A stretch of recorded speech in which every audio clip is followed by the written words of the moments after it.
Дараагийн мэдээг танилцуулъя. Солонгост экспортороо тэргүүлдэг 1000 компани 200-аас нь судалгаа авсан байна. За энэхүү гол судалгааны гол зорилго нь тодгээр компаниудад эх 5 жилийн туршид гол өрсөлдөгч нь ямар улс байх вэ гэдгийг нь судалгаагаар илрүүлэхийг зорьсон байна. За даваа гарагт нийтлэгдсэн экспортын салбаруудад тэргүүлдэг хамгийн өндөр борлуулалттай дотоодын компаниудын судалгааг хийж үзэхэд бүгд найрамд Солонгос улсын экспортын 10 гол салбарыг 5 жилийн дотор хятадын компаниуд үүсэж төрүүлж болзошгүй гэж судалгаанд оролцогчид мэдэгдэж байна. Солонгосын аж үйлдвэрийн холбооны судалгаагаар харагдсан энэхүү төлөв байдал нь Солонгосын тэргүүлэгч бизнесүүд хятадын өрсөлдөөнөөс хэр их дарамт мэдэрч байгааг харуулж байгаа. Зарим өрсөлдөгч нь дэлхийн өрсөлдөх чадвараараа Солонгосын компаниудыг аль хэдийн даван гарсан байгаа юм байна. За дэлхийн зах зээл дээр Солонгосын хамгийн том өрсөлдөгч нь ямар улс вэ гэж асуухад судалгаанд оролцогчдын 62.5% нь Хятадыг, 22.5% нь Америкийн нэгдсэн улсыг, 9.5% нь Японыг гэж нэрлсэн байна. За 5 жилийн дараа аль улс Солонгосын хамгийн том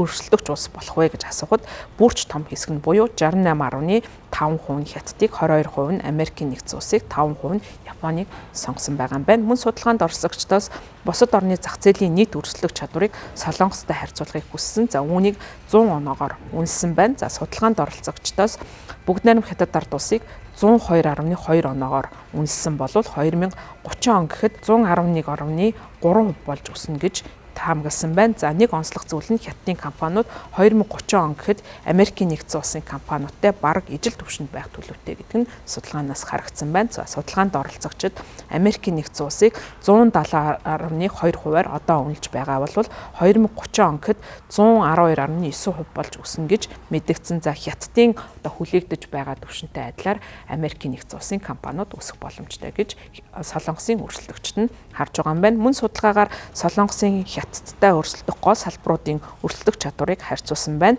Судалгаанд оролцогчид бүх салбарын Солонгос компаниуд, Хятадын компаниуд 2030 он гэхэд тэднээс давна гэсэн хүлээлттэй байна. Одоогийн байдлаар Солонгосын компаниуд хагас дамжуулагч, электроник болон цахилгаан механик, усан онгоцны үйлдвэрлэл, нефт хийм болон газрын тасалны бүтээгдэхүүн био эрүүл мэндийн салбарт Хятадын компаниудаас давуу байгаа.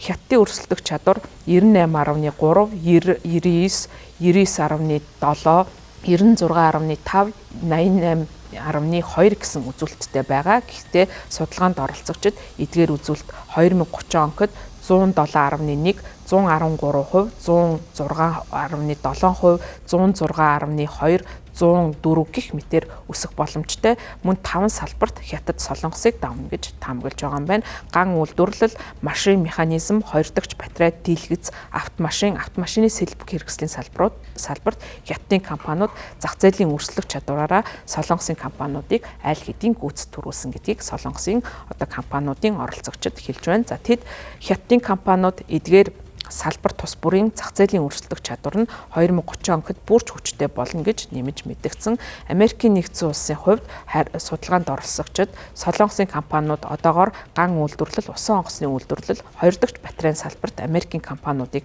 дамгаалж байгаа бол Америкийн компаниудыг тус улсын компаниуд одоо тодорхой үнэлгээгээр мөн үнэлсэн байна. За мөн судалгаанд оролцогчид 2030 он гэхэд гангийн үйлдвэрлэл эрхэлдэг Америкийн компаниуд Солонгосын компаниудыг гүйцэд төрүүлж 100.8 оноогоор үнэлнэ гэдгээ мэдгдсэн. За судалгаанд оролцогчид нийтдээ Хятадын үнийн өрсөлдөх чадвар, бүтээмж, засгийн газрын дэмжлэг нь Солонгосыг гүйцэд төрүүлэхэд гол нөлөөллийг үзүүлж байгаа гэж мэдгдсэн. За тэд Америкийн нэгдсэн улсын брендийн хүч чадал, боловсон хүчин, цөм технологийн хувьд Солонгосоос илүү өрсөлдөх чадвартай гэж мөн үзэж байсан байна. Өөрөөр хэлбэл Солонгосын зүгээс цаашид экспортын хувьд өрсөлдөх чадвараа хадгалахад олон сад бэрхшээлтэй тулгарч байгаа. За үүнийг даван туулахын тулд олон одоо бүтцийн өөрчлөлтүүдийг хийж Америкийн нэгдсэн улс болон Хятад зэрэг гол өрсөлдөгчтэйгөө өрсөлдгүйц хэмжээнд чадвараа хадгалах боломжтой гэж үзэж байна. За Хятадын хувьд гол хөгжиж байгаа зүйл нь бол тус улсын бүтээгдэхүүний бүтээмж, за мөн засгийн газраас өөрийн одоо дотоодын үйлдвэрлэлээ дэмждэг явдал нь гадагшаа олон улсад өрсөлдөхөд гол нөлөөллийг үзүүлж байгааг энэ судалгаанаас харж болохоор байгаамаа.